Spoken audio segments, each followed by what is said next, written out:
passionate about Cleveland sports. He's going in! Touchdown! Browns, Indians, Cavs, the Big Ten, and more. Cleveland is a city of champions once again! Andy and Jarid, Cleveland and beyond. A swing and a drive! To deep right!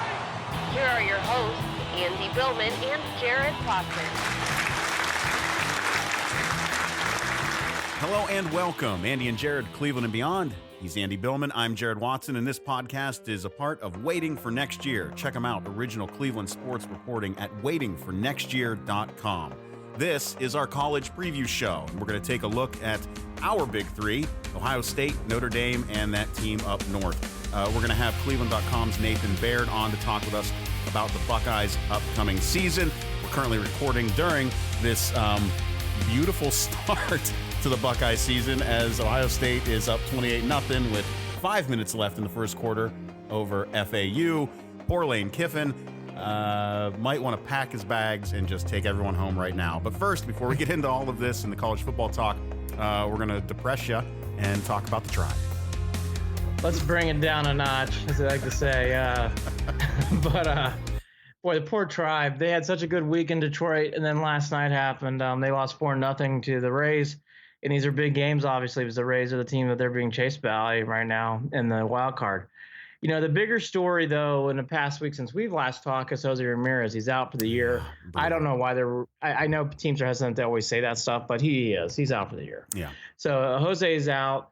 Franmil Reyes has played better. And then the other news, which is good news, is Cookie Carrasco is coming back tomorrow on Sunday. So Sunday, September 1st, you will see Cookie Carrasco making an impact on his team. I think the bigger thing with the Tribe, though, Jared, is, yes, the Tampa Bay series is big. But we're all being honest and truthful. It's all about did they make it to October and expectations in October. That's kind of where I've gone at this point. I don't know where you're at, but that's kind of where I'm at this point. Yeah, I mean, I don't expect them to win a division. No. I know I've flopped back and forth on this a lot.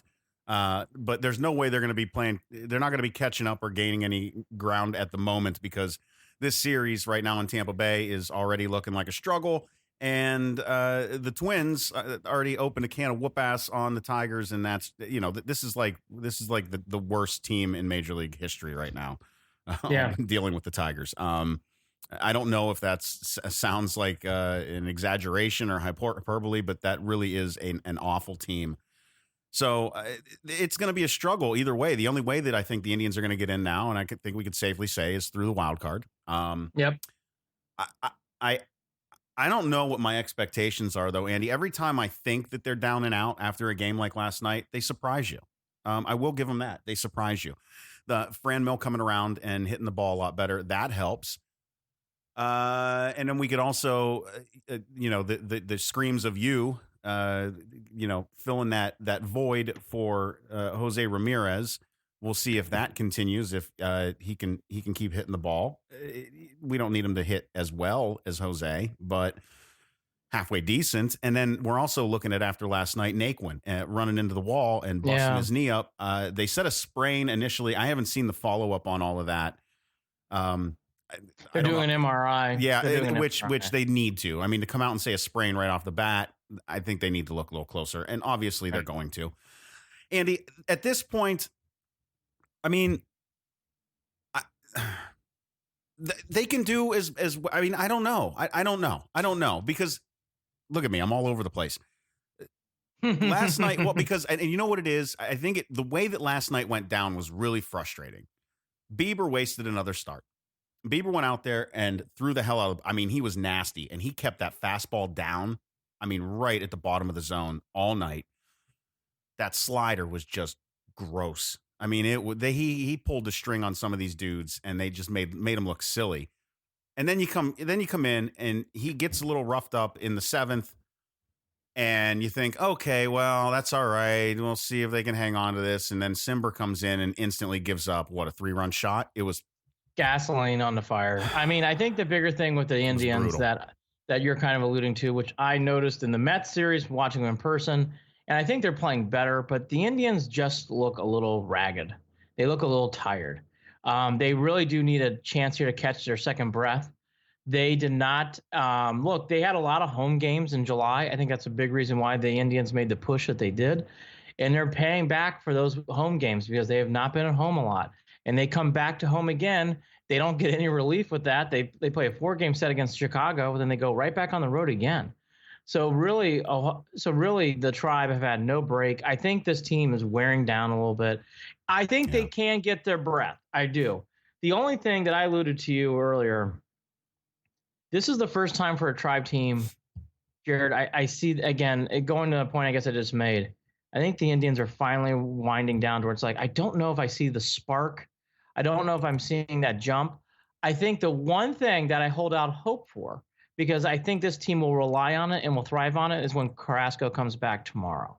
I think that could give a lift mentally. I think that could give a spiritual lift. I think that the team will be excited to have him.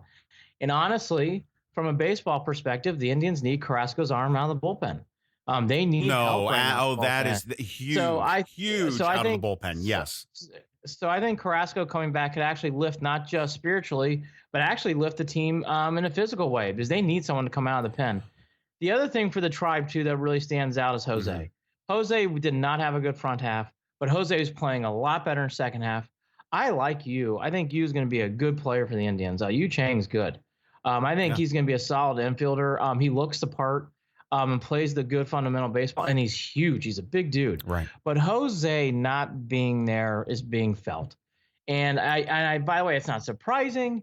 It's not what it is and whatever. And I think that the other thing I'm noticing, Jared, maybe Jose has more of a vibe on this team than maybe what we realize at times.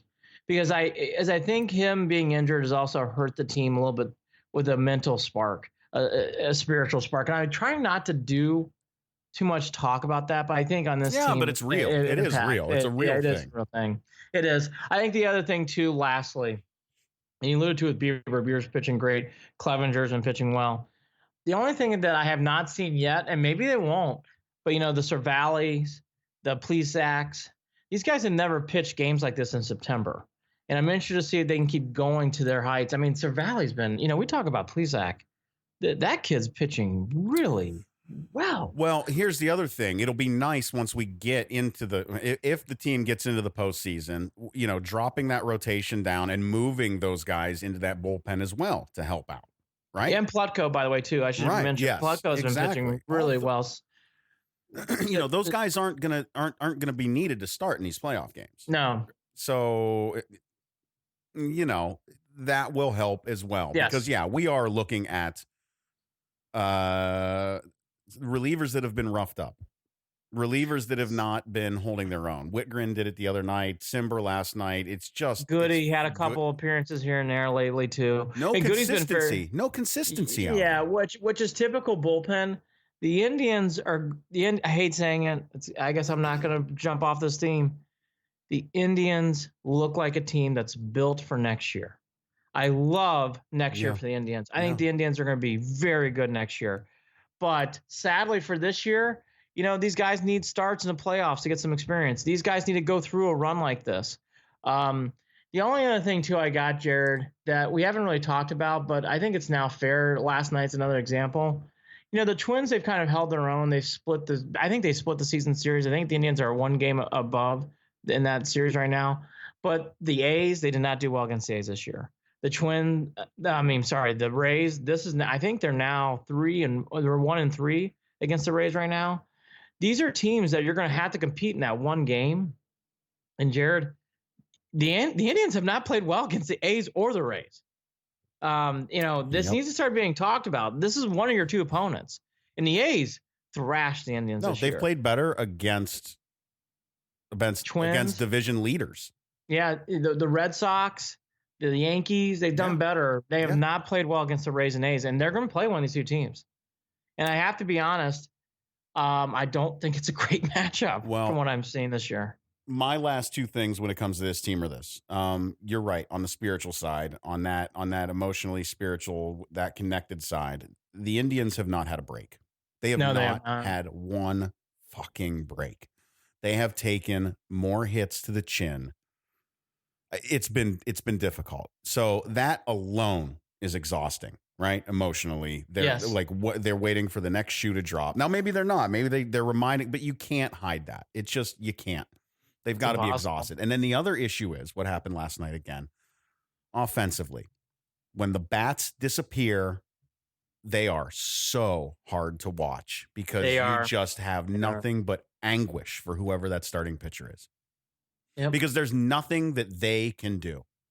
That pitcher, whoever it may be, whether it be Clev, whether it be Bieber, whether any of them, Plesac, I don't believe has had, or Savale hasn't had games where the offense has backed them up. I probably should double check that, but right. Oh, by the way, that they talked about that in the last broadcast. You're right. They talked about that. Well, yes. There you go. Then they've had these games where the offense, it's like, where are they? Where are they? You can't just disappear altogether. Yeah, the Indians have had the Indians have been fragile all year from the get-go. Yep. Whether it's articles about Bauer, Lindor missing the first month, Kipnis being hurt initially too. You gotta remember that. It's just been waiting on Zimmer, Salazar comes back and throws 30 miles an hour for his fastball. Oh my God, that was we haven't talked about that. I don't want to talk about it. Leave it alone. I forget I even said it. Well, usually I'm the one getting fired up about it, but that was pretty sad. Yes. The Indians, though, a Jose Ramirez injury, yes, the Yankees can recover. The Astros could recover. I don't think the Indians are going to be able to recover to win big in October. Could they get in October without Jose? Absolutely, yes. Jared, do I see them being a heavy favorite? No, of course not. But Jared, we talked about this back in July. When the Indians are best, when they're sneaking under the radar good, I'm not getting that feeling anymore, even if they're going to be under the radar, but I don't know if they can make this big run that I once thought they might be able to do in July. I'm not feeling it, to be honest. I don't think there's anything else to add at that point. The Indians are at a point right now where, if they can get in and then win their one or done game, then, just we'll see what happens. Yeah. We'll see what happens. I mean, there's nothing to do. I'm not going to get excited. I'm not going to get worked up. I'm not going to feel beat up about it. I will say this. When this conversation comes up, I don't like the negative side of this conversation. The whole, is the season a disappointment if the Indians don't make the postseason? All that talk, or is the season a disappointment if they don't win the one and done game if they get in? I don't think any of it's a disappointment. I think that this season was a wash from the beginning, and anything that they mustered up to do together was enough. The way that Tito pulled this team together throughout the season, the guys that they threw on the field at the beginning of the year, that was not a Major League Baseball team. No. It was not a Major League lineup. Well, yeah, that's what we had. And they fought their way through all the way to July. They got to the halfway point, to the All-Star game. We had talked about it, Andy. They brought themselves back within 6. Their record right now is, I believe, either as good, if not better, than it has been the last 3 seasons. They just haven't had a Twins team to contend with. The Indians are playing above their head. They are. There's no way you could be disappointed with how this team is played. I don't feel disappointed. You can't. I agree. I don't feel disappointed. They've overachieved with the amount of adversity and with the way that the season has gone. I've got no complaints. I just don't. No. I don't. Here's a couple other good things, and I want to ask you a question, and we'll wrap up and go to football. Yep. Salazar is pitching down AA. We'll see what that means down the road. Dan Otero, who always seems like when he's close, he takes a step back, but he has been pitching again in Columbus. We'll see. Jordan Luplo's been out. I didn't realize that, but now I do. Jordan Luplo's been out. He's in Columbus. Will he be brought up soon? I would assume. Yeah, I think Zimmer's also in Columbus. I think we'll be seeing him soon. Mm-hmm. The one guy at all these names, though, is this last one. Yep. Jeffrey Rodriguez is pitching in Columbus right now. And, Jared, I think that's another guy who can help. I think Jeffrey and Carrasco actually bring real stuff to the bullpen that could really help this team and push them. So that is something to keep in mind.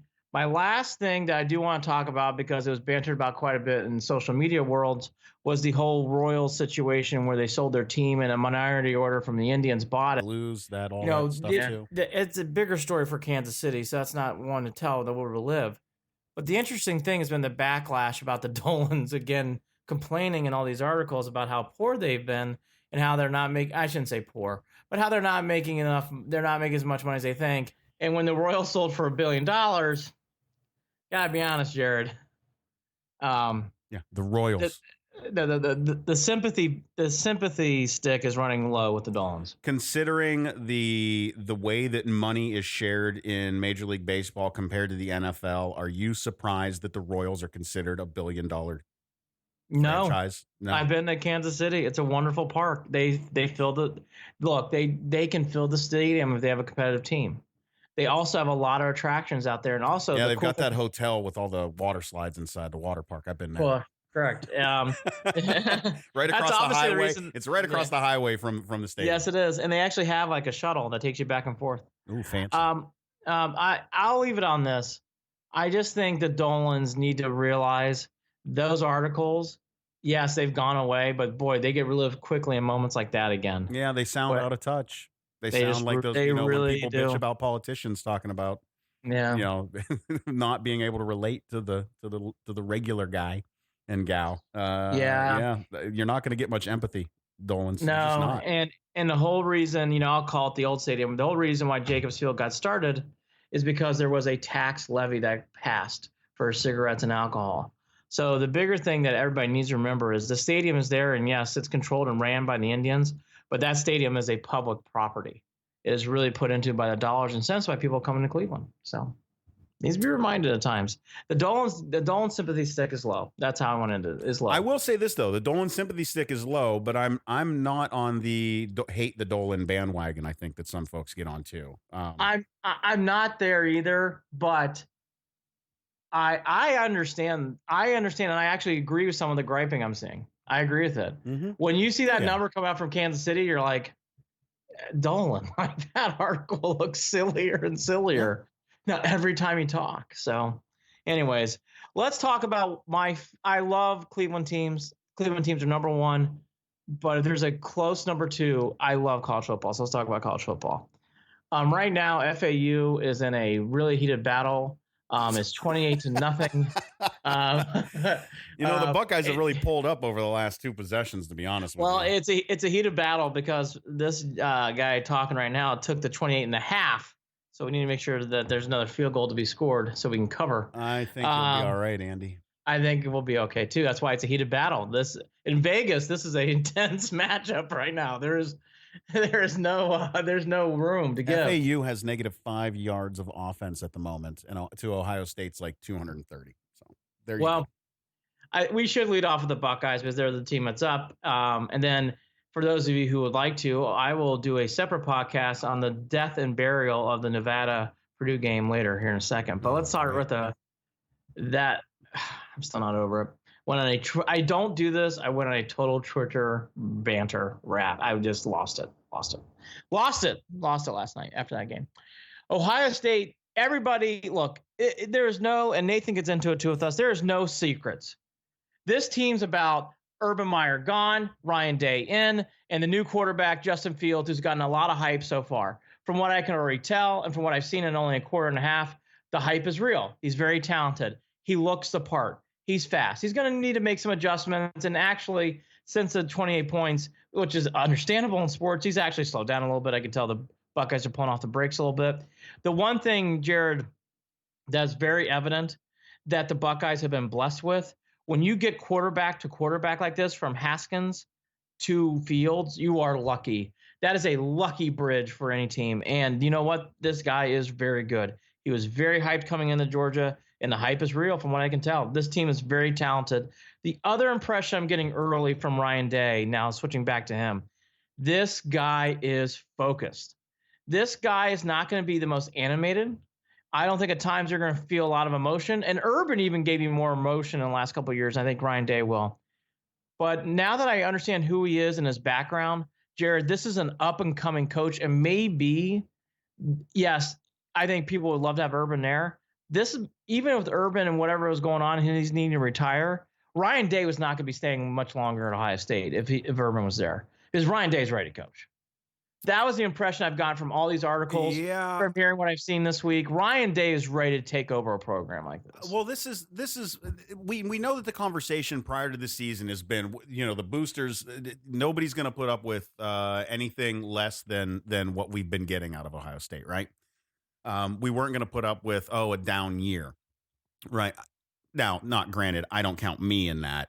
I just feel like that's, how it gets with these teams, with these new coaches, when you're at that tier, at that level, at the, when you're the Ohio State Buckeyes. What I will say, though, not only talking about Day, who has been texting back and forth with Urban throughout the day, because Urban can't help himself, I would say, more so than Day reaching out to him. That's fair. I could see Urban reaching out to Day and Day looking at his phone going, all right, enough. I got it. Have you been to Nancy's on High Street? It's wonderful food. but I will say this, looking at Fields, the way that Fields came to Ohio State, and I think you and I had this conversation. I didn't really like the look of it. I didn't like the look of him walking out onto the basketball court with Urban and with Dwayne Haskins prior to the transfer being announced. It just didn't. It felt like the wrong way to do this smarmy. stuff. Business. It felt smarmy. It felt business. The fact, he got the waiver to play this season, which, by the way, I think that any of that transfer non-waiver, I think that's bullshit anyways. Yeah, well, I was going to say, I have no problem with playing right now. That's fine. I just get frustrated because I know there's other guys that don't get the same treatment. That's true. But now looking at it, Ohio State really dodged a bullet with Tate Martell, I think. Oh, well, I will actually double down. Woo, the week 0 game was Miami and Florida. And I'll tell you, the kid who played for Miami did a nice job. They almost won the game. But if Tate Martell was supposed to be Tate Martell, I think Miami wins that game. Because really, they had a youthful quarterback who made some freshman mistakes. And if you got an experienced quarterback who can play, that would have won that game. The only thing I can tell you from Tate Martell, then we'll go back to the Buckeyes. Tate Martell came in there thinking he was going to get the job in Miami. Mm-hmm. And again, watching that game, I'm not saying he was bad. Like, the quarterback from Miami played well, but he was a freshman. He looked raw, which all freshmen do. Jared, they had Tate Martell playing to the level they thought they were going to get. Boy, I think Miami might win that game. So yeah, they did get a break there. Tate Martell is playing wide receiver. He's not even playing. I don't even think he's the backup quarterback for Miami. That's the impression I got when listening to the telecast. The interesting thing, I want to focus more on Day. I think the only thing that we all know, it's great to play FAU in the opener. It used to be Rice. Ohio State always seemed to play Rice every year. Yeah. So this is the FAU/Rice starter, and this is a great. And by the way, coaches like this need starts like this. It's great. It's good. It's smart. Well, and that's exactly the difference that we're talking about here. Is this strong start compared to some of the slower starts to the first half of the opening weekend that Ohio State has had over the past years, whether it be with Tressel or with Urban Meyer. Those dragging ass first half starts where you're like, what are they doing? And then they'll come out the second half and score 38, 45 points, whatever it is. Yep. But still, it's annoying. This team came out and punched FAU in the mouth right off the bat. It makes sense that Day would want to have a statement like this with this first game, saying, "Don't forget who we are." Right? Yeah. Don't forget. We're Ohio State. Period. Well, absolutely. And I'll go a step further in one aspect. The big thing that I've noticed in coaches like this, it is very easy, Jared, to get swallowed up into not on the field, but the off the field stuff. And the one thing I'll give Ryan Day or the program credit, they have kept that neutral, and that is hard at Ohio State. That is not an easy thing to do, but I have not heard any weird stories or, things coming out there that have been distractions. He's done a nice job of bottling that up. And I got to be honest, with Urban Meyer, there was always a weird story. There's always something going on in the background, and Ryan did a nice job. He had a clean offseason, and they needed that. Yep. The program needed that. Back to on-the-field stuff, I think the bigger story that's going to really come up this year as the season goes on, and it's the same, too, with Ryan Day, by the way. You play these bigger games, you're going to get tested better. I think the big story, which we're not going to learn today, is can J.K. Dobbins really take over this whole running game? Because that's been the big side story I've been reading in all these articles, is it sounds like with Weber gone, Dobbins is the guy, clearly. But they're also not getting a vibe that there's a second running back. They have running backs who can play. And I think it's McCall. McCall's the backup right now, right? McCall, but they're not in love with him. I'm not getting a lot of good vibe. The things I'm reading on The Athletic and other people, I'm getting that Crowley. They're really much higher on him, even though he's a freshman. And my point being is that Dobbins has never felt like a home run hitter. Okay. Dobbins is going to have to play like a home run hitter in a couple of these games in October and November. And it'll be interesting to see if he can do that, Jared. That's a new role for him. He is very confident. And by the way, as he should be. JK is very, here's a quote he had earlier in August. I want that responsibility of the team of relying on me in times of need. That's a good quote because he's right. There's going to be games as the season goes on, as you and I know, that Fields won't have it, weird weather, wet weather, and Dobbins is going to have to be the bell cow. That is a new role for him. He seems to be ready to take it. I think we should all note, let's see how he does with that role. I think that's going to play a big part of how Ohio State, if they go to the playoffs. And then the other big thing, Jared, that I've been reading so far is really the wondering on offense is who's going to be that star. You know, I know a lot of people like Campbell. I know you did last year too. Mm-hmm. Campbell's now in the pros. Who's going to be? Is it Olave? Is it KJ Hill? I saw KJ Hill run around earlier in this game today. Garrett Wilson's another name I've been hearing a lot about. Who is going to be that athletic star, Jared, outside of Fields that really catches the eye? Maybe it's Dobbins. I don't know. But who's going to be that guy who's going to be a wowing NFL hype player that's going to really take it to the next level for this team? I don't know if we know that yet. And by the way, that's okay. That's why you play the season out. Well, no, and we didn't know it. We didn't even know it last season, to be honest with you, until halfway through the year that Paris Campbell really kind of stepped up, right? I mean, he was quiet through the first half of the season, if I'm not mistaken. Yeah.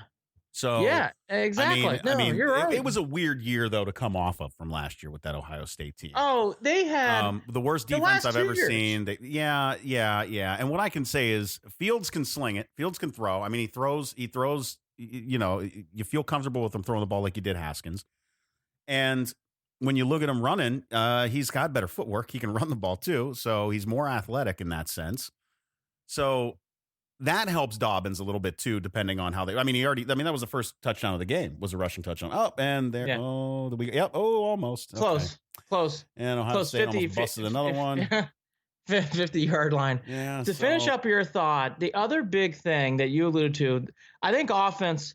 You know, we'll see. The offensive line sounds like it's going to be better. Yep. Again, no real like, hey, this is an NFL draftee. Hey, there's someone who stands out, but it sounds like the offense line is going to be better. Of course, as soon as I say that, I'm ahead of Jared. Justin Fields just took a sack. Thanks. So we'll see what happens. But the bigger story, that's on him. He's got to get rid of that ball. He's got to get rid of the balls, right?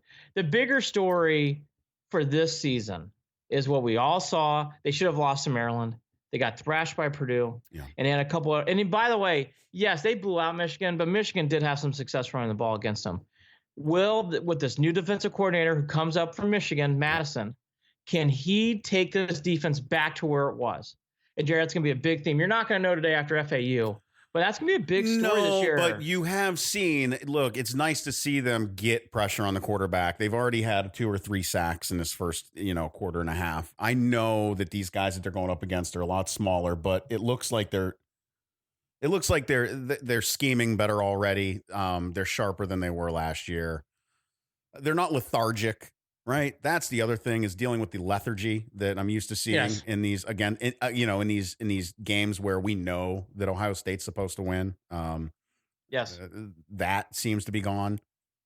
So, but time will tell. Time will tell if they want to keep it together. And this would be a great year to do it. I don't know. Clemson and Georgia, what are we looking at? Clemson's probably the toughest team right now to worry about. So, Alabama's coming off of that injury.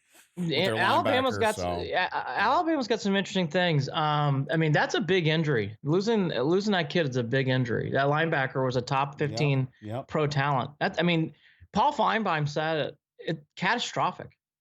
And he does not throw words around like that. So that's how big of an injury was for the Tide. But going back to the Bucks, the player that everybody's been hyping, the player who actually played really well last year at times, but fought through injuries, is Chase Young. I think Chase Young's in for a big year, Jared.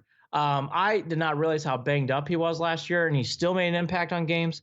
I think with him healthy, I think he's in for a huge year. I think the big thing that I'm noticing, though, and hearing and talking to you already, can Ohio State in October and November stiffen up and stop teams with the run? Because the Wisconsins, the Michigan States, the Penn States, that's what all those teams love to do, and they've had a trouble stopping those kind of teams. And Nebraska, too, for that matter. So time will tell. I think the one thing that I will take from Ohio State that I think will be a benefit to them. For whatever reason, Jared, I don't feel there's as much pressure as I have with the last couple of years of Urban, meaning expectations are still very high. I agree with you, but they're not elite level. Does that make sense? Meaning, I think some people would understand if Ryan Day goes, hey, you go to the Rose Bowl, you don't go to the playoff, you lose 2 games, but we're okay. You had a great year. Yeah, but I also think that Ryan Day's that. the type of guy that's gonna act. They might have that chip on their shoulder too, Andy, yes. where they know that that's what people are thinking. Yes, I will say this: that is no question. And I think Ryan Day, the one thing I'll give again, and then after this, I'm ready to throw to Nathan. I think Ryan Day, I did not realize how much he was wanting this role and how he's ready for it. If Urban Meyer does not have a retirement and does not get out of the game, I don't think Ryan Day was going to be here next year or the season after that. He was going to be gone. Yep. This guy's ready to coach. Yep. That guy's ready to coach. So with all that in mind, let's talk to Nathan Baird and talk about his opinions about the Bucs. Joining us, Nathan Baird, beat reporter for the Buckeyes. This is his first season doing this for Cleveland.com. Welcome to the show, Nathan Baird. Nathan, you covered Purdue before this. What brought you to Columbus? Just a really good opportunity, a chance to work at a place like Cleveland.com. And people probably know, if they don't know Cleveland.com, they probably know the Plain Dealer, which is where that affiliation was prior to them sort of separating their digital and print maybe a little bit more explicitly than some people do. But working with Doug Lamerise and the other people here at this that have been covering Ohio State for a long time, and to get to report on a program like this, Purdue obviously has its own history. Maybe not as well known nationally, but Ohio State is a national brand in college football, and just a chance to do a new kind of storytelling and get inside a sort of an athletic behemoth like this and see how it works, as opposed to what we had at Purdue, which was kind of more of a small town feel, and just kind of. Like I said, it's a new kind of storytelling, I feel like, and a new kind of storytelling challenge to step up and see the way that, the stakes are higher at this level, and the pressure is different at this level. And that usually means that the athletes and the coaches are different at this level. And I just wanted to find out what that was about. Well, Nathan, I just want to say, as a longtime Purdue fan, I followed you, and the Buckeyes got a bye week. They don't have the Boilers this year, so they got a little lucky on their schedule. A little get the hell out of here. I think Moore just scored again, another touchdown. All right, so getting to the Buckeyes, let me ask, the other guy who we know the hype, but from what you can tell, and I know you've only been there a week, but what is your vibe on Justin Field, the quarterback, so far? Well, one of the things I wanted to find out with Fields was, because from the time that he committed, the sense was he was going to be the starter this year. That's why you saw some of the other attrition happen on the roster, some of the other changes that you saw, people leaving, people coming into the program. I think it was just a given that he was going to be the guy that ended up winning out at this job. Ryan Day went and got him for that purpose. He was very highly touted coming out of college, or out of high school, I should say. Had performed pretty well in the brief times that he played at Georgia. So he was a guy that I think they thought could come here. Not only could he play right away because of his talents, but someone who could, grow into the position over a couple of years and really build into something. But just because that was a given based on his athletic talents didn't necessarily mean he had the trust of his coaches and his teammates in other important ways. There's obviously a lot of leadership qualities that go into being a quarterback. They kind of have to be inherent. They kind of have to be just something that you sense from being around that person. It can't be something that they have to force. I don't think that really works in a locker room. And from talking to the players on the team, that was a story I wrote last week, one of the first ones when I got here. What did they see? How did he step up and prove to them that he could handle that kind of responsibility, or that he could fill that kind of role right away? And I think that's especially tough when you're coming in as a transfer. And it's not like you come in and you sit out a year and you get to do a bunch of things behind the scenes and show everybody your work ethic. And sometimes that can be even can punctuate things a little bit because intensify that a little bit because you're not getting rewarded with playing time. Your guy was coming in and just paying his dues. And even though you have to sit out a year, well, he's coming in and can play right away. So did he come in and did people get a sense of entitlement from him? Or did people see that he was willing to, make sacrifices and that he was willing to speak up and to, tell people when they were out of line, tell people that they're doing something wrong and get them going in the right direction. I mean, those are the things that a quarterback has to do. I mean, especially if you're a quarterback of a team that is thinking about, competing for national championships and things, you have to have a leader like that in the middle of your program. And it's too early to say for sure that's going to happen, but that was the vibe that I was getting from talking to people last week, that he was exhibiting kind of those characteristics, those kind of things that a quarterback, a leader should have. And that he had, that was the vibe that they were getting from him, that he was someone that they could trust and someone that they could lead. And that, I think, is going to be as important to what this team ultimately does this year as his feet and his arm. Well, you talk about that and what they were finding out leadership wise, which is good to hear considering he didn't come in here without a lot of controversy, whether it was be for, taking the slot from somebody else or for comments that he was being investigated for while he was at Georgia that were apparently possibly racist. I haven't done a lot of digging into all of that, to be completely fair.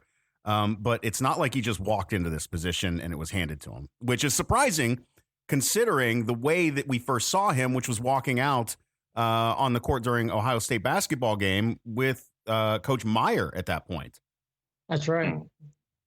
Yeah, and I think, Ryan Day didn't name him as the starter until Monday. And like I said, even though it was kind of a foregone conclusion at that point, again, I think it was sort of to prove a point a little bit that, everybody on that team already knew. They know who's taking all the reps with the ones or taking the majority of the reps with the first unit. They can figure those things out. They can read between the lines. But I think it was just important to, again, give that sense that here's a guy who's going to come in, and if you come in and you feel like you're entitled to something, you feel like something's just going to be given to you, and that's how you carry yourself, that I think is going to have a negative ripple effect down through the rest of this roster. Even if it's true, even if you are just being handed something, even if you are entitled to it by your skill that is a level above the other guys who are competing at that job. But if you come in and don't act that way, and if the coach doesn't act that way, if I know sometimes it seems phony to us from the outside, but I think if they're going through those motions, and I mean that in almost a positive way, if you're treating it like it's just any other position, I think that does help set a vibe, especially at a crucial time where there is just, again, guy who's taking over the head coach the first time. You got several assistants coming in at important positions. It's a time where this team kind of has to build its identity, build its cohesiveness, and kind of just build and gel still within the team in some ways, because there is a lot of uncertainty. Anytime these coaching changes happen on a roster as skilled and as deep as Ohio State, you can never, I don't think, take for granted that you're going to have your job next year, because they're always bringing in somebody who is a 5-star, 4-star, one of the best recruits in the nation, is coming into your position every single year. And I think it's important that they kind of establish that, nobody's special kind of attitude and followed up on it. And at least that's what they've said has happened. That's what we're hearing has happened. So if so, I think that could have positive ramifications for them this year. Yeah, we won a national championship one year with 3 different quarterbacks, for crying out loud. So yeah, they get guys who can sling the ball or who can run the ball, know, in the pocket. Go ahead, Andy. No, just a little bit. Let me ask. You kind of alluded to it, Nathan. What has been the vibe of Ryan Day so far, and what's been the vibe of this team? You kind of alluded to a little bit, but I know you've only been there a week, but there's always born in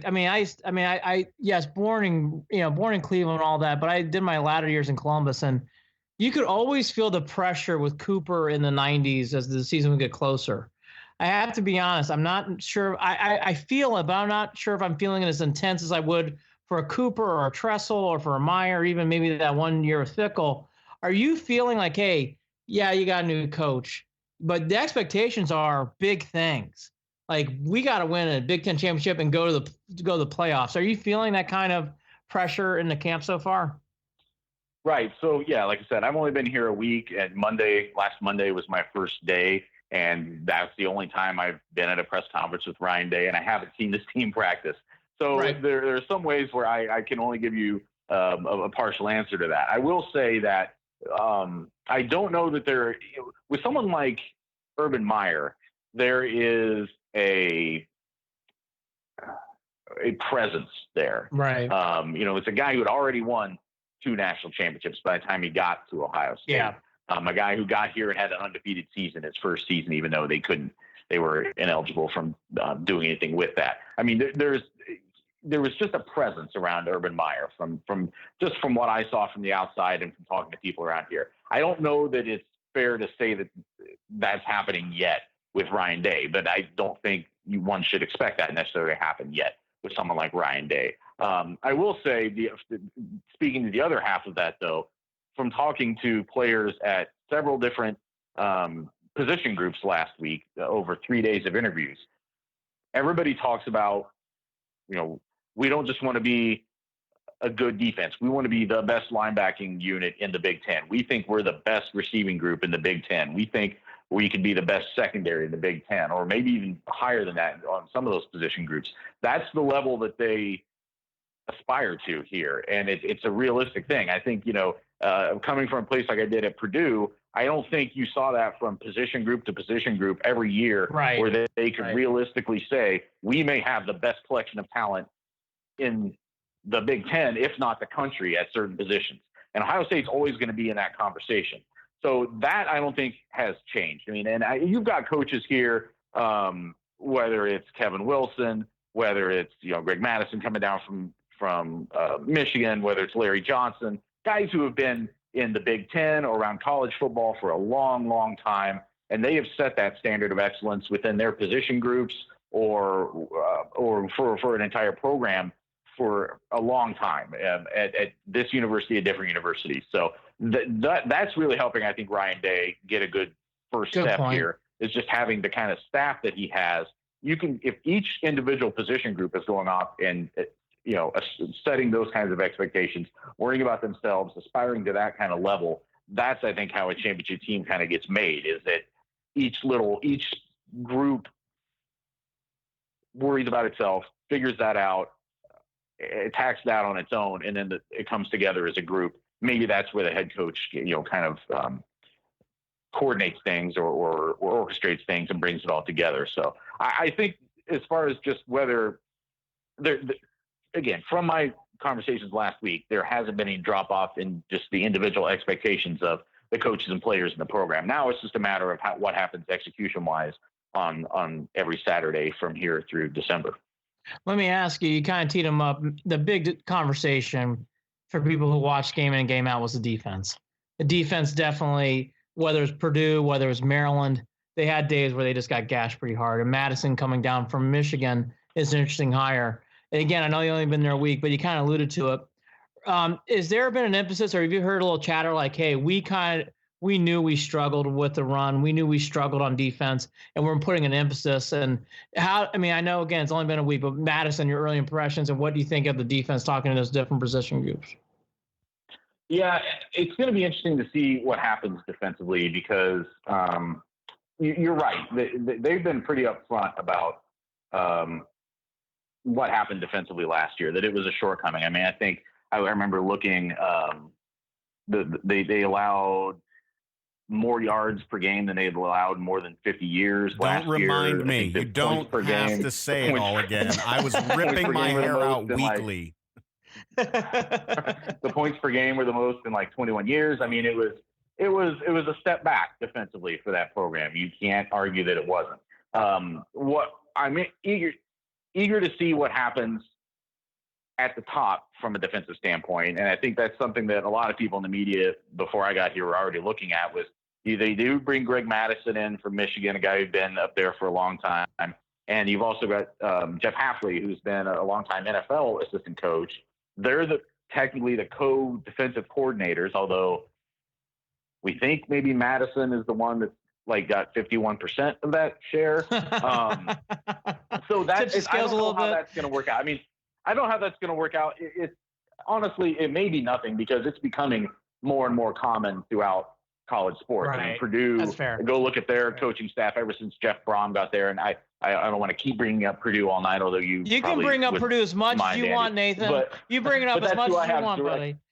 That's who I have direct experience with. And since Jeff Brom came in, he had, multiple, I think, co-offensive coordinators or co-coordinators of certain parts of the offense. And so they've spread things around. A lot of coaching staffs are doing that these days. So it may be a cosmetic thing, but we'll see if there becomes some kind of a conflict there if things don't get better defensively. I will say, they've got, arguably, if not the best, one of the best defensive ends in the country in Chase Young.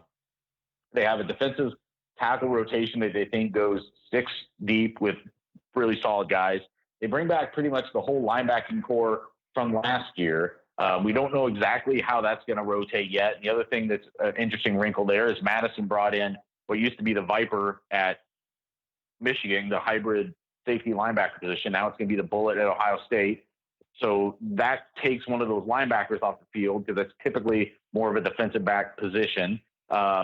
And you've got a really, I think, deep roster of cornerbacks and safeties. So the talent is there. The personnel seems there to take a step forward defensively. They almost have to take a step forward defensively. But I think they could be one of the better defenses in the Big Ten just based on the talent that they have in that locker room. Now it's a matter of, again, they just brought in a new look. There's a new look here, a new scheme. How does it all come together? They've changed some things as far as how they're kind of disguising some looks on defense and making it supposedly kind of easier on themselves, but also potentially harder on opposing offenses to kind of surmise what they're doing out there. So again, some of those things that we won't start figuring out for sure until they start playing on Saturday. All right. We'll do a quick thing. You and I talked about it off, and then we'll talk about it on. The old schedule game. If you look at Ohio State, you don't have a TCU, which, normal years TCU was up. They were down last year. There's no Oklahomas. There's no Va-Techs. I mean, Cincinnati, Florida Atlantic, Miami, Ohio, yawn, for being honest, even with Cincinnati with Fink. So let me ask you this, Nathan.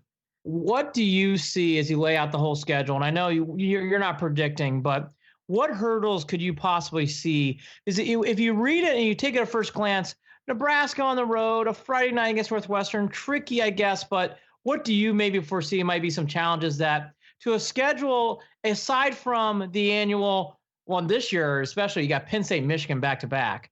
Outside of that, where do you might see some trips and some hurdles for the Bucks?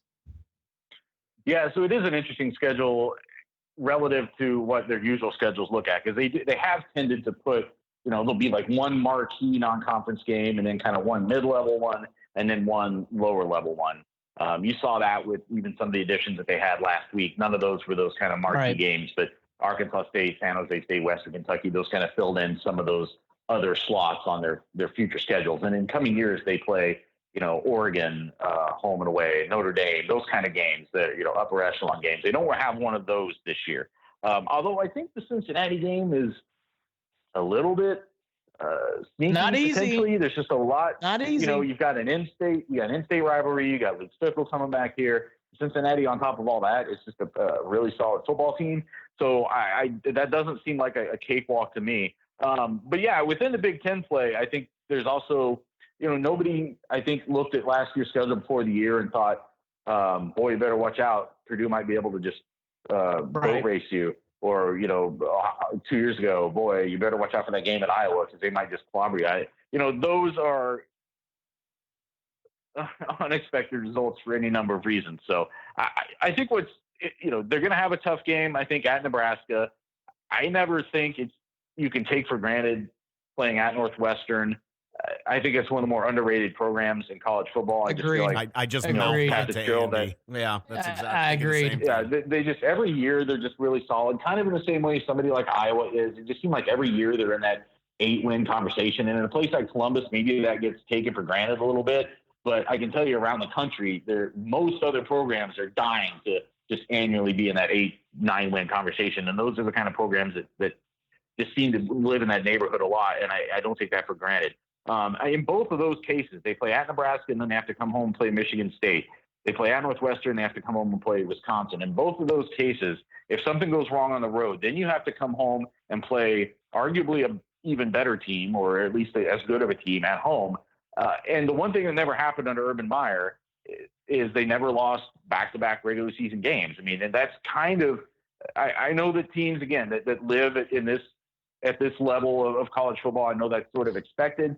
It's still really hard to do. But you never, think back the whole time he was here, nobody looks back and says, oh, remember that time they had that really tough October and they lost 3 games by, a field goal or less, and it was just a really rough grind. Like, they never had that. They always found a way to bounce back from a loss and win the next game. Sometimes the schedule helps you out. This year, I think it could work the other way, because if you stub your toe in one of those road games and then something goes wrong at home and all of a sudden you've lost 2 games in a row, that's where you do have to kind of manage a lot of noise, a lot of panic. As much as they try to shut it out, it's still right here in your lap. It's a lot of people are going to be concerned. So that's one thing I want to see how Ryan Day responds to the first time, or his whole coaching staff. But again, he's at the top of the list. How do they respond when something doesn't go right? When something bad happens? When they lose a game that people think they shouldn't? When they lose a game because of something that they did wrong? How do you respond the next week? How do you get a team refocused, get them to put that game behind them and come back the next week? That's it. And to replicate the level that Urban Meyer was able to do that, and Urban Meyer's staff was able to do that, even though there are a lot of holdovers, is asking a lot, because they did it at a rate that is kind of unsustainable. So we'll see. I think either of those games on the road, I think, are potentially tough for the reasons I already stated. And then obviously the 2 games to end the year, playing at home against Penn State and at Michigan. There's reasons why I think Ohio State could be 12-0 and win that game at Michigan. There's reasons why I could think they could be more like 8-4. And that sounds like just a huge shift, and in some ways it is, but we've all watched sports enough to know that sometimes the margin isn't that wide when you're talking about even that many losses. Well, I wanted to ask you about that next. I'm going to wrap this up for you, Nathan, and just 2 quick questions. You refer to the team up north, of course, with their big expectations coming in this year, coming off their revenge tour of last year, which did not work out so well for them. Do they have a theme and a T-shirt that they're parading around this year? Should the Buckeyes be extra worried about what's going to happen?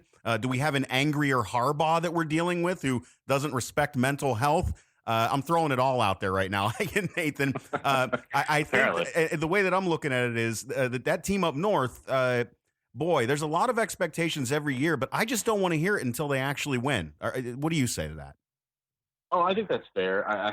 I had the chuckle the other day when Urban Meyer was doing one of his new studio jobs, and one of the other people on the panel asked him, "Is this the year for Michigan?" And he said, "For what?" Like I don't think he meant it as like a dig. I don't know if he meant it as a dig. That would be that's pretty good. That would take a lot of hubris to say it that way. I think he just meant, it's not.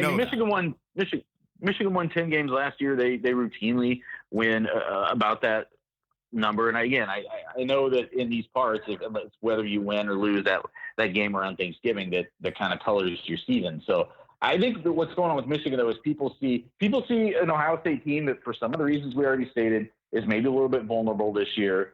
They see nobody else necessarily in the East that is at that same level. I think they see Michigan and Ohio State still as the 2 best teams, maybe the 2 most complete teams in the East right now. And you look at Michigan with you've got Shea Patterson, you've got a pretty experienced offense overall. I think the whole offensive line might be intact, which is sort of an underrated thing sometimes in football.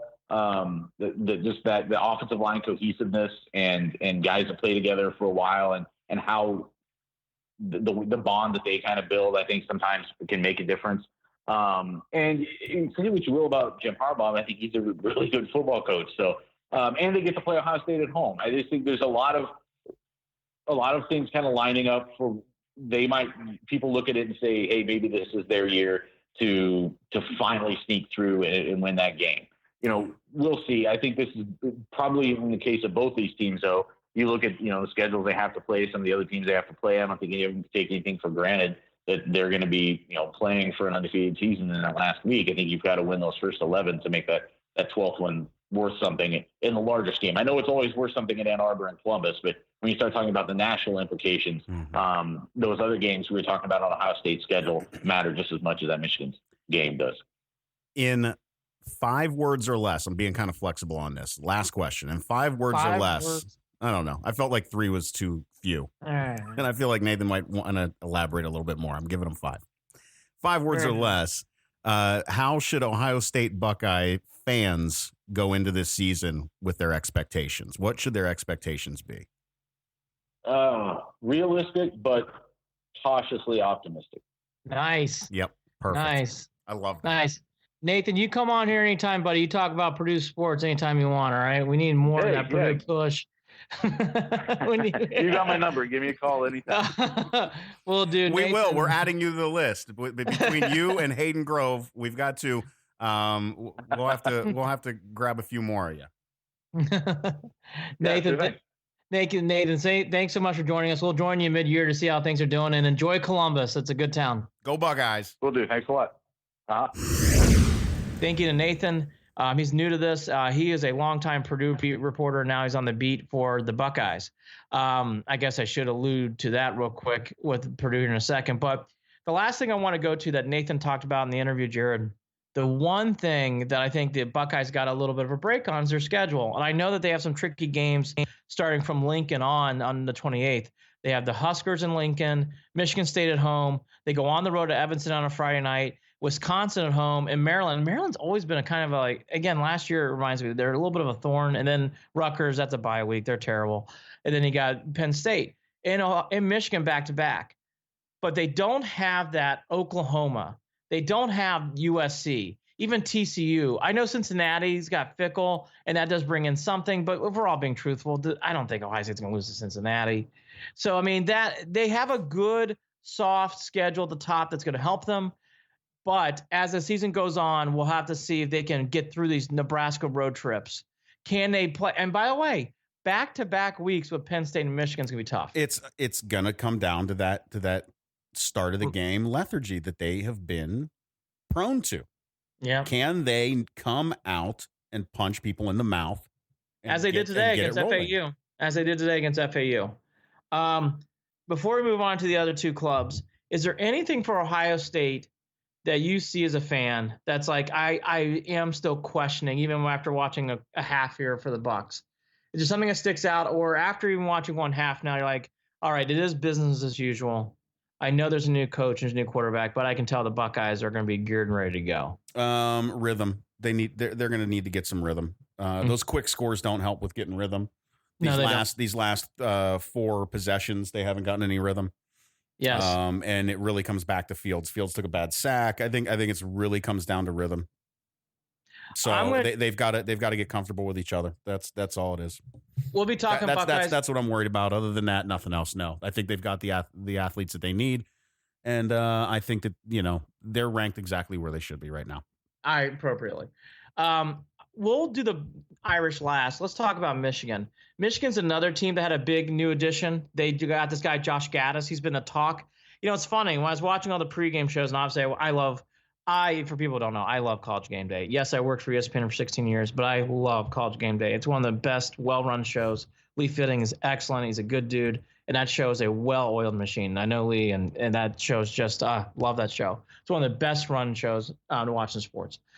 And they talked a lot about Josh Gaddis today, and it should be talked about. The big thing for Michigan in these last few years is and by the way, he's a Schembechler guy, so you can understand it. We're going to do the I formation. We're going to pound the ball.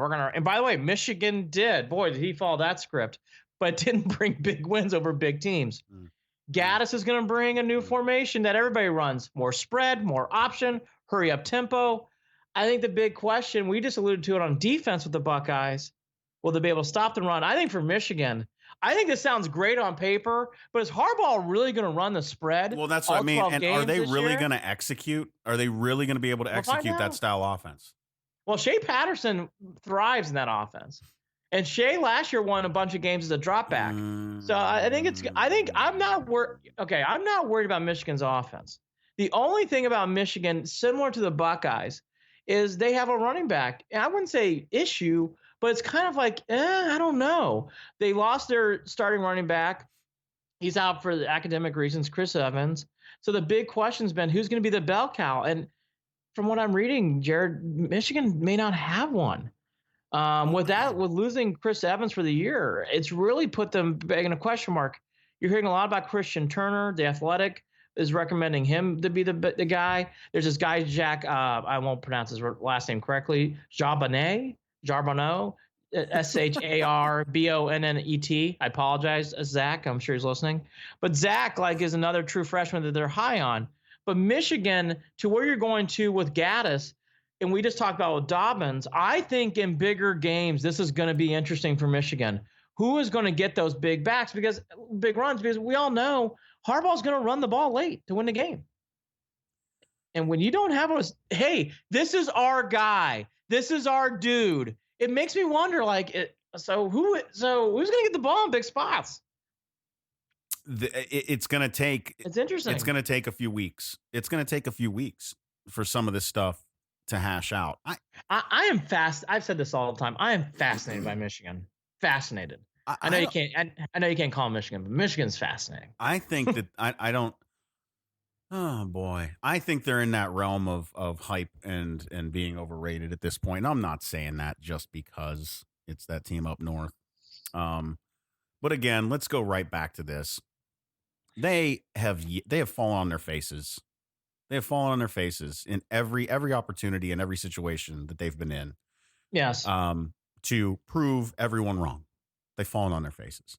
Yes. I don't see that changing now. And I really, really, really don't think, because I do mix these things in my mind with, the game of football and the mentality of those Harbaugh, I don't know how good of a place I could say he's in right now. I think there is I will get to it, but I want to go through the rest of this Michigan team. I think it's very odd to me how many people are putting Michigan in the playoff.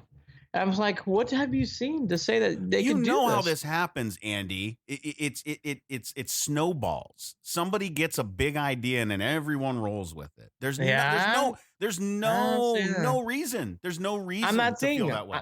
I've told you this. I'm not seeing it.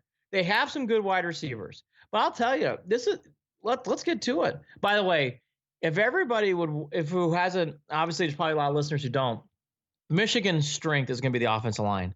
Their offensive line is outstanding. And supposedly, even after their starters, Jared, they have great depth. So Michigan will have a fantastic offensive line. So they won't be touching Patterson when it comes to problems with protection.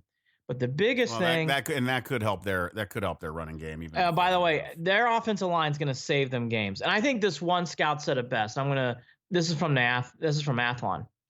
If you don't have athleticism, they're going to wear you out. And I agree with that with Michigan. If they play, they don't play Purdue this year, but Purdue, they'd wear them out.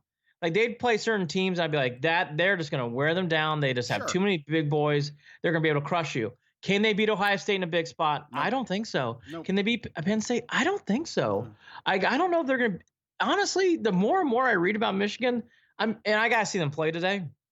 I'm interested to see how they do against the Irish, even though that game's in Ann Arbor. The bigger question I have for Michigan, do I think Gaddis is going to bring some excitement? Do I think Michigan's going to score more points? Yes.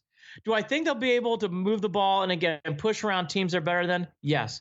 But Jared, they have had a total cleaning out in defense.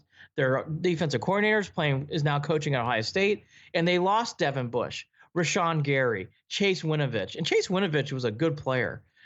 Are they really going to be I want to, all the things I've been reading about Michigan, like this guy, can't wait, want to see more. It's okay, they're prospects, but who was going to be the guy who's the Devin Bush, the Winovich, who you always saw making big tackles on big plays, right? Yep.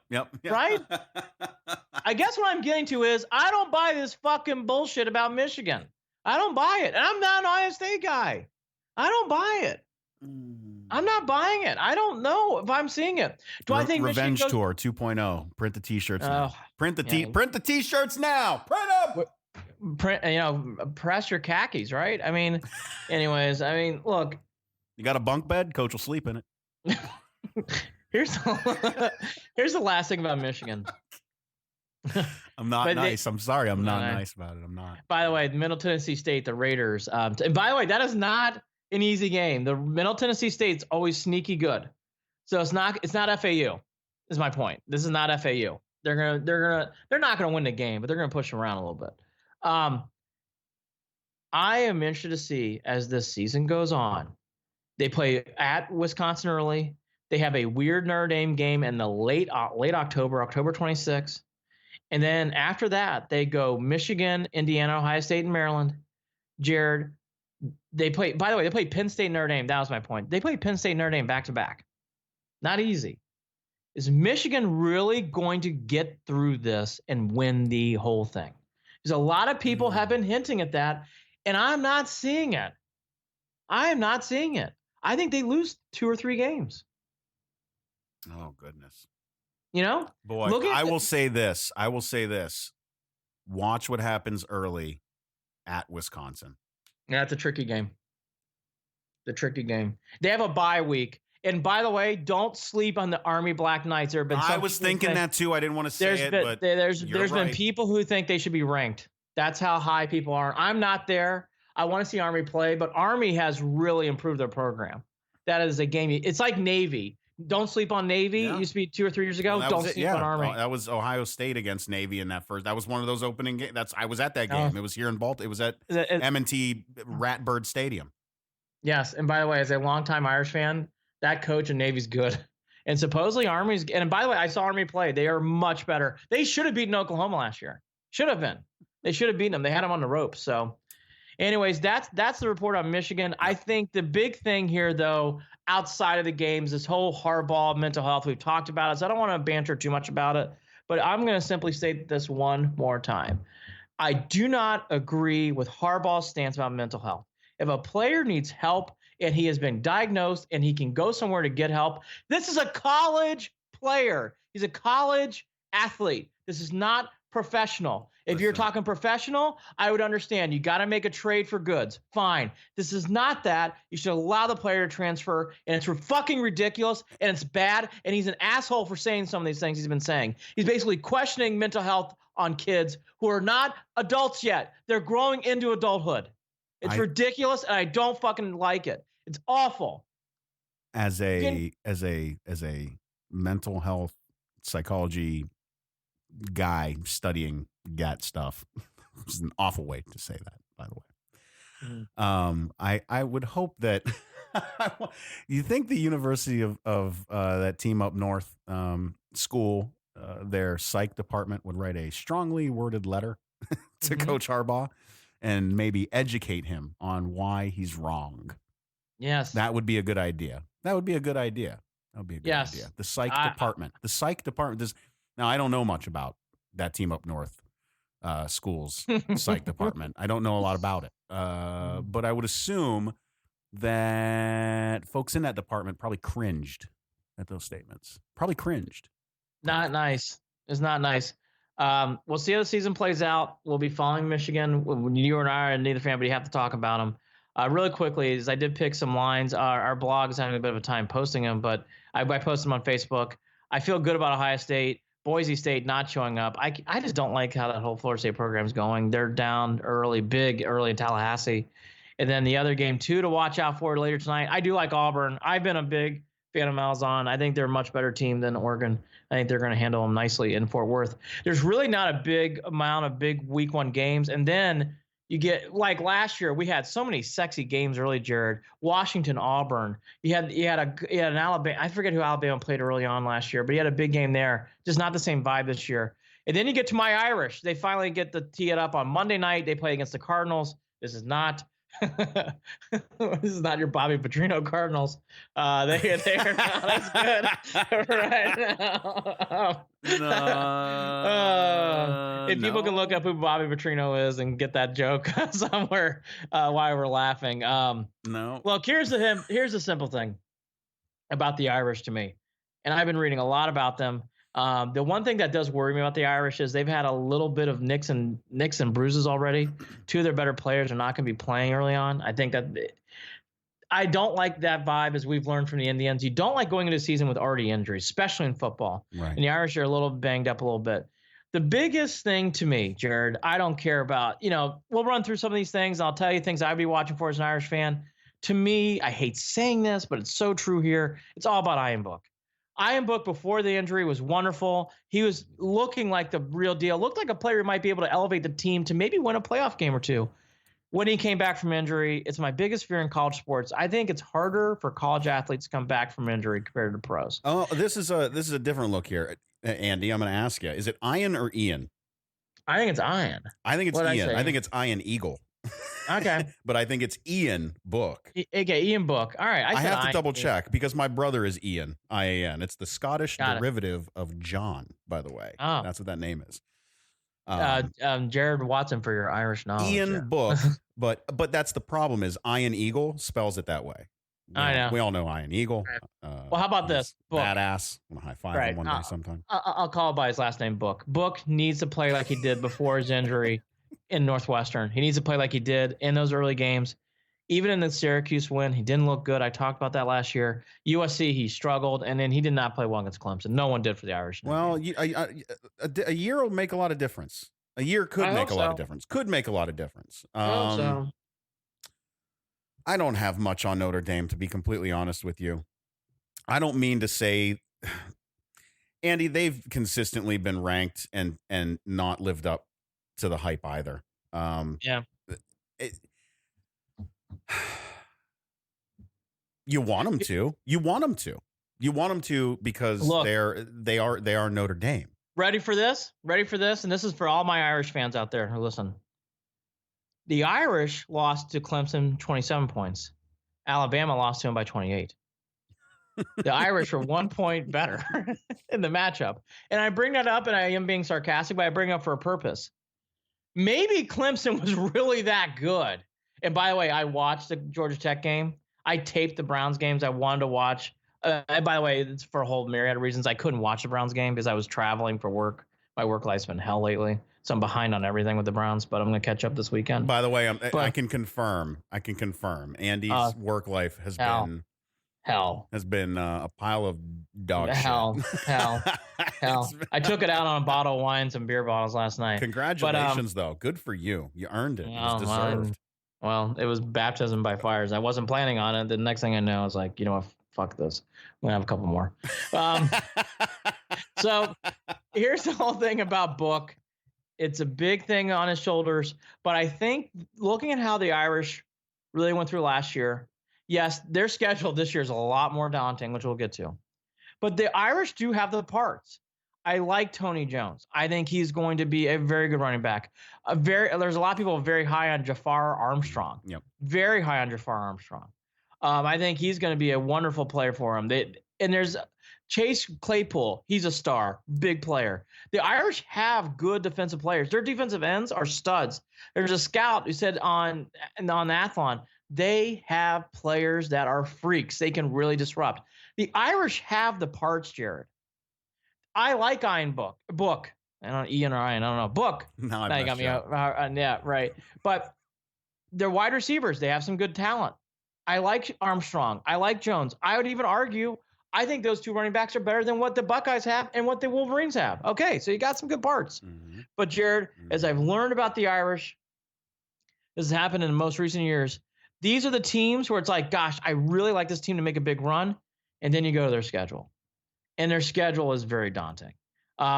Yes, they start off the year against Louisville, but again, this is not the same Louisville team than past years.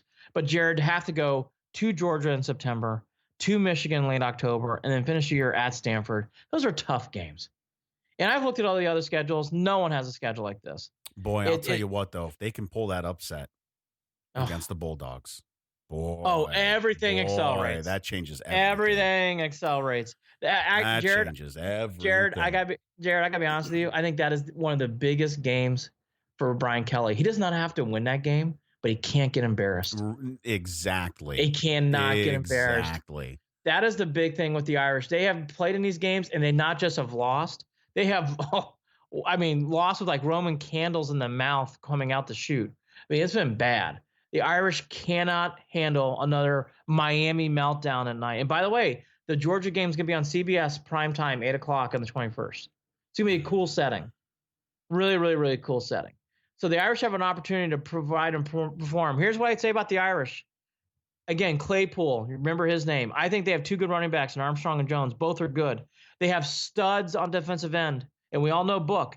The parts are there. Can the Irish stay healthy enough? And are the Irish going to be able to get through this schedule? I don't know. I think they win 9 or 10 games, but I don't know if I can say 11 or 12. At least, you know what? I mean, that is, oh boy. For Notre Dame not being in a conference and having a schedule like that, where they end up playing Georgia, that team up north, Stanford to end the season. It's hard to determine how good they're really going to be. I mean, because if they lose by a few points against Georgia, how much do they really drop? How much do they really drop? But to your point, Jared, this is one of the few teams that can afford a loss because of the schedule. I think that's what I was trying to get at. Yeah, they can afford a loss because they can get it back. It plays to their benefit, and they can test themselves against those teams. That's the point. I agree with you. I agree with you. And by the way, that's a rare occurrence in college football. But the Irish are the one team. You lose to Georgia early, fine. Beat Michigan. By the way, there's a realistic opportunity. The Irish are going to play 2, not 1, but 2 top 5 teams on the road. Yeah. No one else can say that this year, unless you're in the SEC. I think any other league, you cannot say that. Yep. So they actually have a real opportunity ahead of them. Chase Claypool, I'm hearing wonderful things about. The defensive ends for the Irish look like studs. And again, it's Book. Is Book going to play like he did before his injury, or is it going to be the Book that we had in the second half? Well, time will tell. The other teams are captain obvious this year. We kind of alluded to it. I couldn't watch on my phone the Browns game, so I watched the Clemson game. Clemson, everybody's going to talk about Trevor Lawrence, and he's very good. This ATN might be the Heisman winner. He is so good. Clemson is, in our era, Jared, in the 80s and late 90s, it was Nebraska and Florida State and Florida, Miami. These are teams that just reloaded. In recent years, still the Florida States. Right now, that team is Clemson. Yeah. Where you just go, I know they graduated a bunch of kids, but look at all these new parts coming back. And to have ATN and Lawrence as your backfield, Jared, Clemson's going to be hard to beat. They may not lose a game again. They're going to be tough. I can't argue. The only thing I would be worrisome, which I saw a little bit in game 1, I'm sure it got brought up in the tape room, they have to be worried about getting soft. And what I mean by that is don't read into your press. Don't read into that stuff. Play the tape. The only other thing I got for Clemson. That's on the coaches. That's on the coaches disciplining that team. Yeah, and he's a great coach. Dabo Swinney can coach. Yep. Here's the only thing I would warn, and I'm interested to see. I can't believe I'm saying this, but I really feel this way. I think A&M next week, even though they go to Clemson, is going to give a game to Clemson. I think that is a tricky game for the Tigers. That is the one team who they're going to play. It's like, yes, they may not have the exact elite level, but they have athletes at A&M. And they're going to roll them out, and they are fast and they're big. So they are not going to be intimidated by Clemson. They are not. Any sleepers you see in this top 25 that could surprise some A&M, folks? I just mentioned them. Right. I think A&M is one of those teams I would really watch out for. I thought they improved as the year went on. I think it's more this year to me. It's like, yeah, everybody loves Georgia. That's great and cool. But are they really going to beat Alabama in a big spot, right? Alabama's that team everybody's been talking about, but they lost a stud of a player and linebacker. Are they going to be able to? By the way, Alabama has 2 linebackers out. They're playing true freshmen. Yes, it's Alabama, but that's not easy. It isn't like they play like all these cupcakes every week. So that's a challenge. I think Oklahoma's interesting. I'm not as high on them as other people. I think Jalen Hurts going to Oklahoma and playing in that system, yes, it will give him some benefits. But Jared, those are daunting. It isn't like you're going from like Alabama to Alabama Southern. I mean, Oklahoma, they want to win big and win big now. They have back-to-back Heisman Trophy winners at that spot. Mm-hmm. I think Oklahoma's another team I'm cautious about. That would be my word, cautious about. When it comes to what I've been seeing this year, though, Jared, and everything I'm reading, even with the injuries that Alabama's had, it's really Clemson, Alabama, and everybody else. That's how I look at this college football season. Yeah, I mean, and that's how it's felt. That's how it's been. Where you've got these two teams that just these two teams that can dominate and can beat anybody. Then you've got a big handful of teams that could pull it off. Pull it off. But that's why it's interesting. But that's it. Outside of that, right? That's why when you ask a sleeper, I'm like, the only one I see that people aren't talking about that are not in the top 10 is A&M. I think A&M could make a run. I really do. I think they could win. I think they could win the West if everything breaks their way. Now that's asking a lot, but if everything breaks their way, I can see them. They have Alabama coming to their place. Not impossible. Not impossible to win that game. I think all these other top 25 teams, like I guess I'll ask you too. Am I sold on Texas after one Sugar Bowl win against Georgia? Well, that's exactly how I'm looking at the top 25. In my eyes, there's more teams that I can see fall out of the top 25 than there are I can see moving up in the top 25. Yeah, like here's another like when example. I look at LSU, when I look at the Floridas, when I look at Texas, when I look at Oregon. I see flaws. Yeah, I see, and then the further down you go, it's even worse.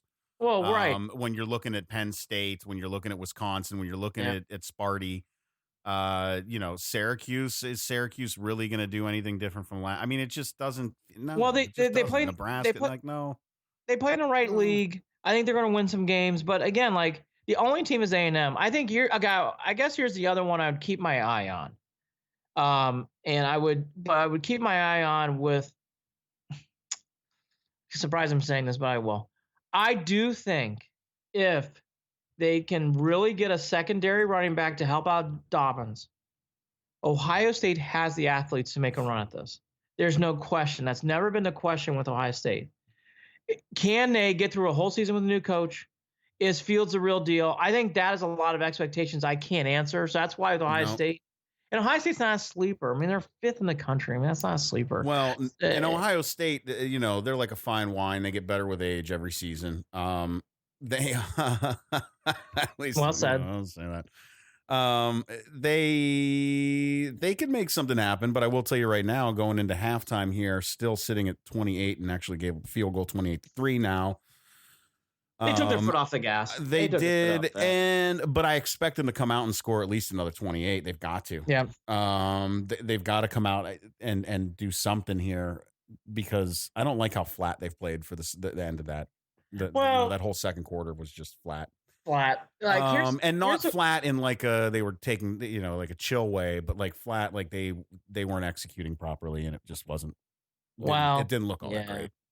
Yeah, and that happens a lot. Week 1 is weird in college football because I just think sometimes I'm sure some of these kids are like, we got this. Like you're gonna have to like either there's an earthquake or a tsunami, but we're not gonna lose. Like there's just no way we're gonna lose this game unless a historic weather event happens or hits. Here's the only thing I would go into this year that I love college football. There are, as the season like last year, I always felt like the bigger matchups were at the beginning of the year in November. This year, Jared, the college football matchups are a lot more spread out. Like Michigan's playing Notre Dame in late October. This year, again, Penn State, they're not playing them in October. They're playing them back-to-back weeks in November. So they're spreading these I don't know if that was done strategically or what, but a lot of these matchups now are very spread out, where they used to be, let's play them all in September and all in late November. And this year I'm kind of seeing more like, again, Notre Dame plays Georgia third week in September. Great matchup. I'm telling you, I don't know why people aren't talking about it more. A&M Clemson's a wonderful game next week. Wonderful game. Very, very good game. So I think that's the thing I take out of college football. The last thing to kind of tie this all up in a bow. By the way, Texas plays LSU too. That's a great game. Wow. So that's at night in Texas. That'll be fun. The only thing I would take about college football that I am enjoying, and I think I get more out of this, is it is the one sport where rivalries, tradition, and fans really go to. But Jared, it's nice that you don't always have to be in New York City, or you just have to be in the center of New Orleans. It's Baton Rouge. You can go to these little small towns like Ann Arbor. You're not in Detroit. You're in Ann Arbor. It's nice to do that, and even in Columbus. For people who haven't grown up in that area, yes, Columbus is a huge city, but you don't feel that when you're in Ohio State. You don't really see the buildings. You just see the big horseshoe, and and it's off 315. You get these nice little pockets, and I love that about college football, and that's why I get into it so much. It's not Chicago, Illinois. It's South Bend, Indiana. I love those kind of things, and it brings a whole new. I just think it's great. I mean, look where Penn State plays. Oh my God, middle of fucking nowhere. Purdue too. Purdue, West Lafayette's not easy to get to. But that's to be said. I think it'll be a fun season. Don't get too caught up if it's Clemson and Alabama. That's gonna be the talk. But there's more out there that meets the eye. Yeah. You get in these games, it gets fun. I think the one thing that again I will go to is the only thing that I got that I do like too, Jared. I don't know if there's a clear. Here's your Heisman winner early on. And every year it feels like we always got last year was Tua. From week 1 on, did you think anybody else except for Tua was going to win the Heisman? I'm pretty sure. By the way, I told you I didn't think it would be Tua, if I'm not mistaken. You might have. And by the way, you were right. Kyler Murray won and I was wrong. I don't think I called Tua. But I still was surprised when what's his face won. Kyler Murray. Kyler Murray. Yeah. But yeah, that's college football in a nutshell. We'll do a lot of these talks. Please pay attention to the Facebook and blog. I'll do a lot of picks so people can lose their money, hopefully win. I do like my under-over picks. And by the way, I just want to state for the record, my baseball picks, the White Sox have to win 15 more games. There's no way that's happening. The only team that I'm worried about is Milwaukee. I think Baltimore's going to go under 59.5, so I'm good there. And the other 3 are locks. The A's, the Rays, and the Blue Jays are way overs and way under. Well, if you paid attention to Andy's picks early on in the season, you would have won money. Yeah, you'd be up. You'd be in the money right now. And, you're welcome, audience. You're welcome. I'm patting my own back here, being a complete jerk. Last thing, and I'm done. I really am interested. I know I always say that, then I'm not lying sack of shit. I know, lying sack of shit. But this time I am done because I want to go jog and drink a lot of fluids. Yeah, well, I'm gonna go crack a beer here. And I've got barbecue. I got to plan for. I got folks coming over. I got to plan for a barbecue. I got a lot of stuff to do as soon as we wrap up, and I got to edit this show and get it up. So get it up. Last thing on the tribe, I think Jared hit it, and I want to hit it one more time. I think the expectations have come down, but there are some good stories coming on Sunday with Cookie. I think you'll see some other stories. I think Jeffrey Rodriguez will help. But again, do I think they're in a big run? I don't, if I'm being honest. But that doesn't mean that this team still is not fun or likable. And I don't want to be too hard on the tribe. I love this team. I love Francona. I think sometimes it's easy to get into the weeds of negativity when things don't go your way. I do love that team a lot. I really do. These guys are fun guys. This is Kipnis' last run, by the way, probably. So we should enjoy Kipnis as well. And next Monday, we're going to do a show. So that'll probably be out on Tuesday. It will be all whatever happened in college football. But yes, head to toe Browns.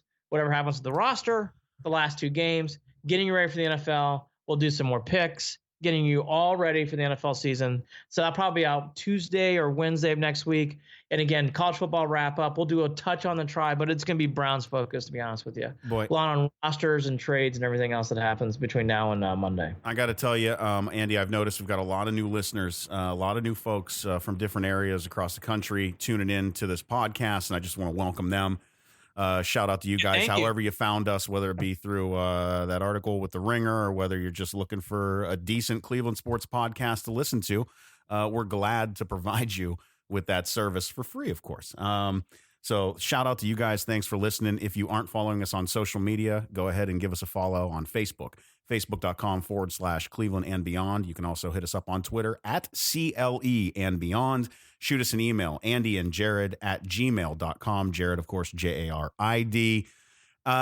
You can listen to the podcast on Google Play, Stitcher, iTunes, your Alexa device, wherever podcasts are available. You will find Andy and Jared, Cleveland and Beyond. And of course, this podcast is brought to you by Waiting for Next Year. Check them out. Original Cleveland sports reporting on waitingfornextyear.com. Andy, let's go Buckeyes. Hopefully Notre Dame can surprise you this season. Lord knows it's not going to be Purdue. And I'll leave it. So for you. last night there was a game or an event, whatever you want to fucking call it. There we go. Where the Nevada Feel free to shut off the played podcast here if you don't want to listen to the rant. And here's what happened. So Purdue was up 17 points. You would think any normal I was going to end the show, but here we go. But would win this game. But no, not Purdue. Purdue loves to fumble, throw interceptions, and play like complete. What an awful look. I don't throw this. I don't try to do this. You can check my Twitter feed. I lost it. I don't try to do that. I did. I went fucking crazy. That was a bullshit. It was awful. These are kids. I get it. But let's be fair. Win the goddamn game when you're up 17 points in the third quarter. It's Nevada. It's not Nevada, Las Vegas in basketball. It's Nevada. And Kaepernick, now I have no idea. Know why Andy drank last night. So, well, no, actually, that was not. That was actually postpartum watching the game going, because I kept saying, I'm so tired. I just want to go to bed. I'm so tired. I just want to go to bed. But Sindelar kept throwing interception and interception. The one thing, though, I will say, because no one cares about Purdue football. I know I love Purdue football. I'm not a realist. I know no one cares. I love Jeff Brom. His press conference afterwards was appropriate, and he said everything. He goes, I have to do a better job, and this is not acceptable. Jeff Brom can play for my team any day of the week. Now, he can't do that shit again with this team. But I did love his post-game rant. I thought it was great. I love Jeff. He's Andy Billman. Fucking He's Andy Billman. You lose me like that. I just don't understand. He's Andy Billman. I'm Jared Watson. Thank God the Irish don't play today. Andy and Jared. This game's over, so I don't need to watch FAU. By the way, Buckeyes cover the spread. Andy and Jared, Cleveland and beyond. Nevada. We'll talk to you again soon. Unfucking. Take care. Ugh. Awful.